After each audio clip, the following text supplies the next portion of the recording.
जी को कैसे देख रहे हैं? आज सुबह से जिस तरह से एक के बाद एक इनके कुछ वरिष्ठ सांसद राजनीति से या चुनावी राजनीति से संन्यास लेने की बात कर रहे थे, तब समझ में नहीं आ रहा था कि क्या हो रहा है।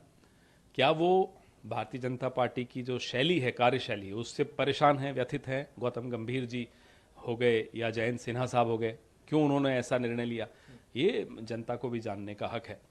फिर जब लिस्ट आई तो देखा कि कई नाम कटे हुए हैं। तो क्या जिनके नाम कटे हैं उनकी कार्यशैली से भाजपा के शीर्ष नेतृत्व खुश नहीं है? तो जब वही खुश नहीं है तो 5 साल का हिसाब कौन देगा? जिन लोगों की टिकट कटी है उन सांसदों का, भाई 5 साल तो उन्होंने बर्बाद कर दिए ना अपने लोगों के। हर बार तो मोदी जी अपने नाम पे वोट लेने आ जाते हैं, लेकिन जब आप अपने सिटिंग एमपीज को बदलते हो तो उसका भी आपको हिसाब किताब देना चाहिए कि आखिर क्यों आपने ये निर्णय लिया।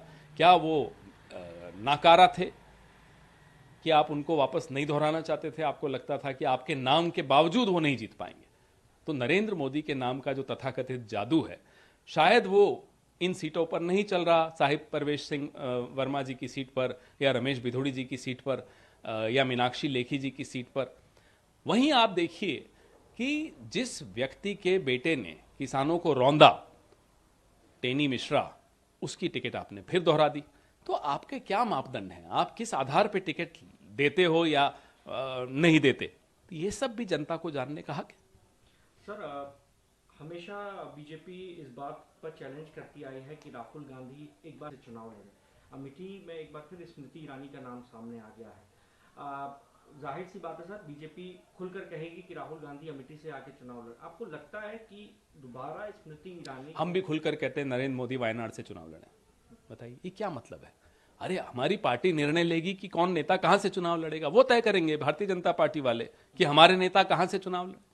हम चुनौती देते हैं नरेंद्र मोदी जी को, आइए चलिए तेलंगाना में कहीं चुनाव लड़िए, आइए चलिए कर्नाटक में जहां हम कहते हैं वहां चुनाव लड़िए। ये कोई तरीका है? तो इन्हें भी सोच समझ कर बोलना चाहिए। राहुल गांधी कहां से चुनाव लड़ेंगे, कहां से नहीं लड़ेंगे, पार्टी की एक प्रक्रिया है इस निर्णय को लेने की। सीईसी होगी, उससे पहले स्क्रीनिंग कमिटीज चल रही हैं, वो तय करेंगे हर नेता का कौन सी सीट से कौन नेता कहां लड़ेगा, वो हमारी पार्टी तय करेगी।